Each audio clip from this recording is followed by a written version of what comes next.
PTM 15, people were like, oh, maybe this deck is like really good right now. But other than that, leading up to the Pro Tour and at the Pro Tour itself, it just seemed like Mono Blue Devotion was done. Right. It was like maybe, like I almost want to say it's not a tier 1 deck anymore. But right. That's wrong. It still is. And we see underway, Phillip Fortner starts out on turn 1 Elvish Mystic, turn 1 Cloudfin Raptor for Josh. And a good start for the Zone Walker's deck. He's going to have a turn 2 Courser showing a Stomping Ground. So normally Mono Blue's pretty good against decks that start on forests.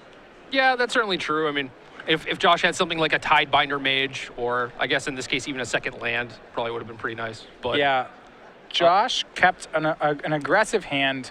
Looks like he kept Cloudfin Raptor, Judge's Familiar, Tidebinder Mage. So a hand with a lot of power if it can hit its second island. He had 2 chances to do so, but he did not. And now he's going to take some damage off Courser. Yeah, and it's not like, even though Phil has gotten off to a good start and Josh is kind of stumbling a little bit, that Josh is out of the game by any, stretch of the word. Like, he's still got a couple flyers in play. He has a handful of gas. There's a lot of stuff going on, and like this Planeswalker deck wants to stabilize and protect its Planeswalkers, but it is really tough to do that against a bunch of flyers. Yeah, now, speaking of Planeswalkers, I want to bring attention to a card that's in Josh's hand, and this is one I have not seen played yet on the SCG circuit. This is Jace the Living Guild Pact. He has this as a 1-of in his main deck, and even played a second Nykthos in his deck to try to cast it. Yeah, I mean, Jace is not that bad. In a tempo deck, like, that's fine as your top end, as a card that can just bounce something and then kind of do like the Thassa thing that we saw last round, where it just like sculpts your draws over the course of a few turns. All right, so in the meantime, Josh continued to ramp. He played a Killsylvan Carrier to supplement his Elvish Mystic. Also had a Scavenging Ooze for the turn as he draws a Xenagos. So he's definitely doing a good job of ramping into some later game threats, but he's under a lot of pressure. Josh hit his second land, Tidebinder down the course of Krufix, and then is swinging currently in the air for 3. He has Phillip down to 13. Yeah, I think Philip's plan at this point is to overload that Mizium Mortars that he's sitting on in his hand. Yeah, he is a red mana shy of doing it at the moment. Well, he has Blood Crypt on top, Sylvan Caryatid, and Stomping Ground, so he's there, but there is a Judge's Familiar. All right, okay, so you have the Blood Crypt, and that is the 3rd red. So he's going to shock down to 11 for it. Shows Overgrown Tomb. And yeah, and he's going to go ahead with Xenagos first. So this means next turn he'll be able to cast a Judge's Familiar proof Mizium Mortars. Xenagos is going to make some mana, and it will be Vraska in addition to Xenagos. That's a really good turn for Phillip. Well, he's just, if you look at it, right, this is Phillip's 4th turn, and he's just deploying threats at such a fast rate. He's resolved 6 cards in his first 4 turns, and most of them are pretty expensive. See if Vraska will go ahead and take out Judge's Familiar.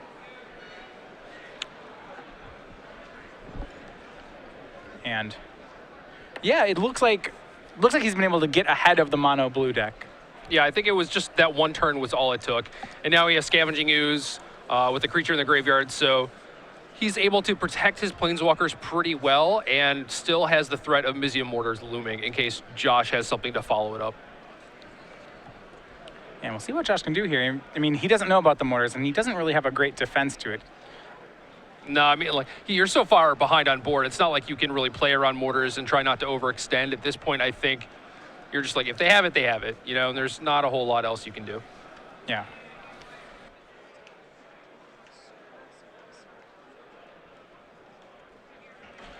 All right, and we see here just 2 cards. I mean, it just seems like there's so many Planeswalkers on Phillip's side already. You know, like Josh is at a dilemma. Does he attack Planeswalkers? Does he keep going at Phillip? You know, certainly he can't keep pace here. If he's going at the Planeswalkers, it seems unlikely he'll have enough damage to keep playing. Yeah, I agree with that.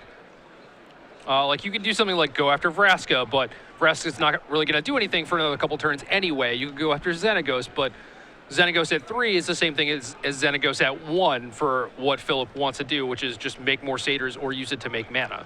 Yeah, you see Rakdos's return on top of Phillip's deck, but we know the spell that's going to be cast here, and it's a good one.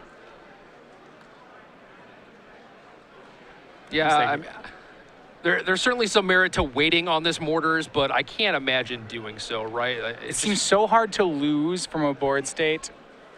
If you cast mortars and resolve it, it just seems very hard to lose from there. Yeah. You see Phillip, and that's what he's setting up for. He's going to shock for Stomping Ground. So that's his 7th mana source. Now he can play through Judge's Familiar. And if you're Josh, you know what's coming in 6 mana. That's Overloaded Mortars. He is correctly playing around the bird. Josh will sack it, but the Elvish Mystic is at the ready. And his board is down.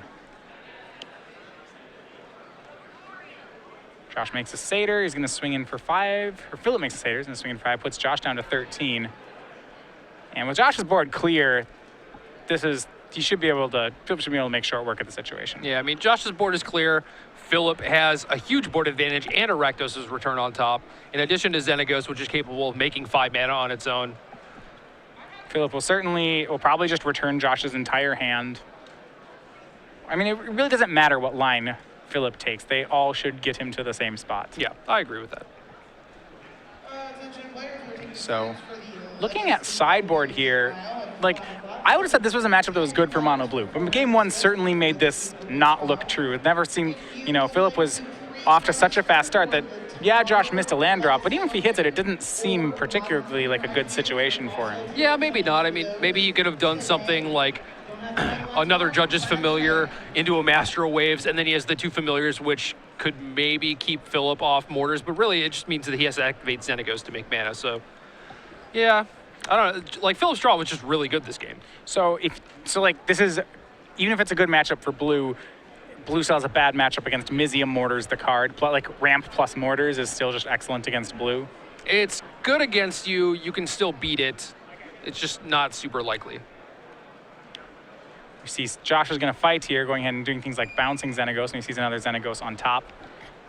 But it seems like only a matter of time here. Yeah, I agree with that, but I like what Josh did here where he bounced the Xenagos in combat, so because Phillip was doing a bunch of math and trying to figure out how much he could Rakdos return Josh for.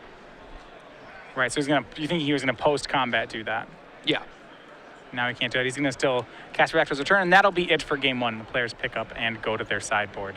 So looking at the sideboarding, you were saying, all right, let's go back to mono blue.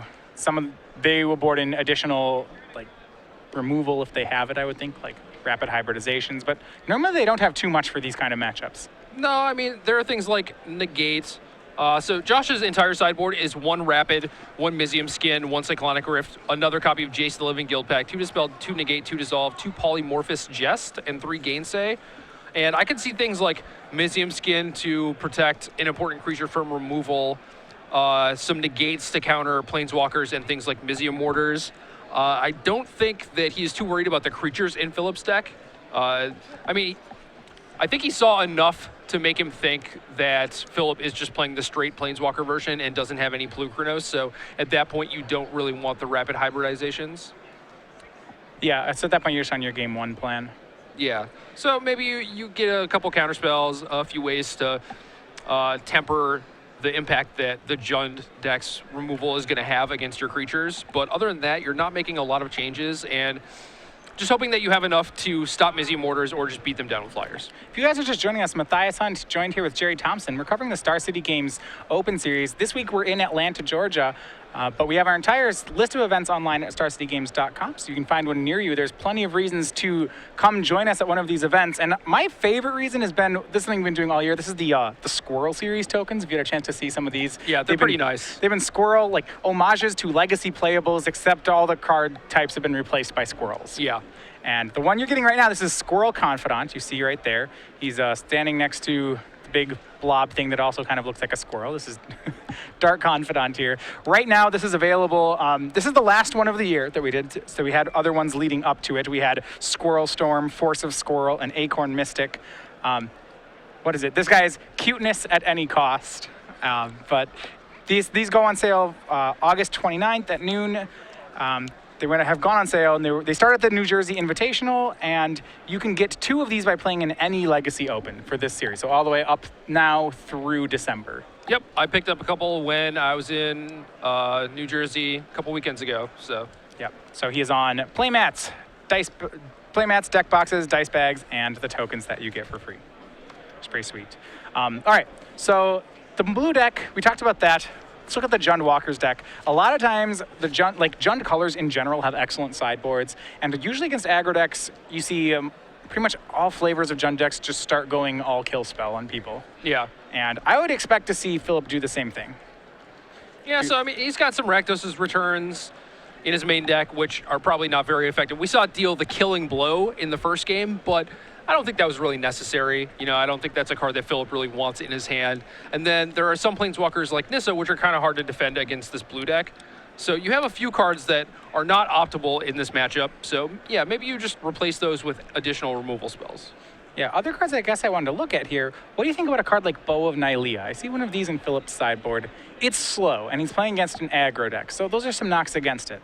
But it does shoot down flyers and gain life, both which could be relevant in this matchup. Yeah, I mean, I think Bow is mostly there for the burn matchup, but I think it can double as a thing in this matchup as well. Yeah, we see other cards on the board. You'd say Anger of the Gods, Magma Spray, Golgari, Charm. All things that we may see in this matchup. Yeah, another Scavenging Ooze and 2 Mistcutter Hydras also look pretty good for this matchup. Yeah, he wants to keep things low. I think he wants to keep things lower to the ground. Looking at his Planeswalker suite, some of those probably have to come out here just because they're expensive. Yeah. I'm looking at Vraska and Nissa Worldwaker. Yeah, I think Nissa, just because she's the more expensive one, and Xenagos can allow you to come back from a tough situation, or, you know, in the case of game 1 where Phillip wasn't really behind, it just put him really farther ahead by being able to play that and Vraska in one turn. Yeah, Nissa doesn't even really pull you back from games that you're losing, and I think that's what you need your 5-drops to do. You need your high drops to be things like Mizzium Mortars, or cards that if you can make it to that high drop, it will do something for you. Yep, definitely agree with that. You see the old, I think, triple Thassa hand from Josh here. Well, that's kind of already a Mulda 5, and so he'll upgrade it by making it a Mulda 6. Unless he draws multiple Thassas again. Yeah. And then he's just in the same spot. But yeah. I'm okay with the double Thassa hands because it's like, at least I have a Thassa. Right. You know, if they do something weird like Thought Sees You, then they just take the other card. But, you know. Sure. But, I mean, it means that you are going to have a Thassa, right? Like, right. If you just have one and they Thought Sees Your Thassa, it's like, well, that kind of stinks. But yeah, and I mean, Thassa is so good in the deck that I would be willing to discard like if Thassa had an additional cost in Mono Blue of discard a card when you cast it, I would still be playing 4 of them. Just because that might be a stretch, but I don't think I disagree with you. Yeah, it's a stretch, but I mean, the card is just that good. But like 3 of them, and then, okay, now we're into the territory of, now we have a lot of dead cards in our hand. Yeah, his hand was Thassa, Dissolve, and some lands. So if you could trade in those 2 Thassas for an extra card or a different card, you probably would. So looking at Dissolve, Dissolve is interesting in this matchup, and I kind of want to look at casting that.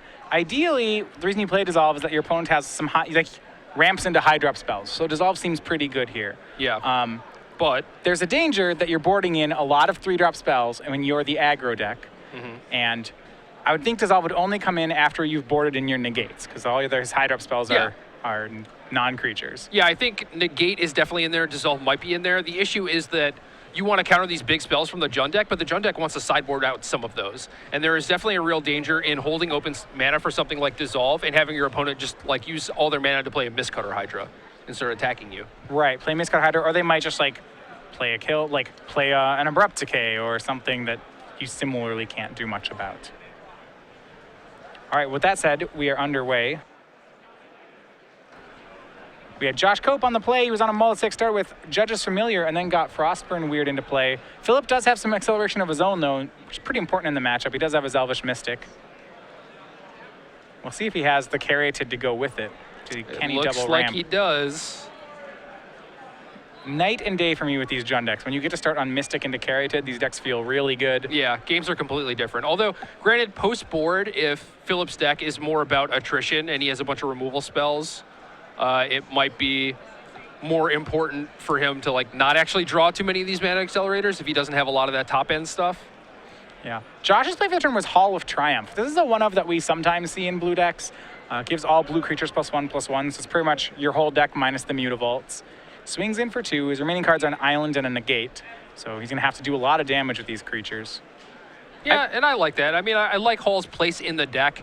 Either as a one-of or a one-of in the sideboard, because it's really good against the Black Devotion deck specifically because it allows your elementals to live after your Master Waves gets killed, and the same thing against this Jund deck where they function pretty similarly to the Black Devotion decks, where they're a pile of removal spells that are also trying to clock you. Yeah, if Josh draws a Master Waves, it's going to be pretty good here. It'll be a lot of it'll give him some permanent elementals.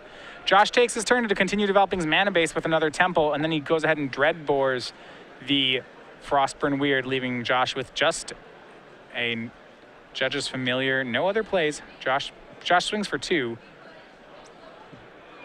But he probably needs a little more pressure right now. Yeah, almost certainly. I mean, him getting his Frostburn Weird destroyed that turn is definitely a big dagger for him. I think what he wanted to do was to be able to untap and have the counterspell mana open and also start clocking while trying to protect his creatures at the same time. But Phillip was pretty wise to that and didn't give him that opportunity. And now I think Phillip is just going to try and turn the corner here and play something big like this Mistcutter Hydra. Yeah, so there's a counterspell open. Phillip can read into that. Just plays Mistcutter for 5.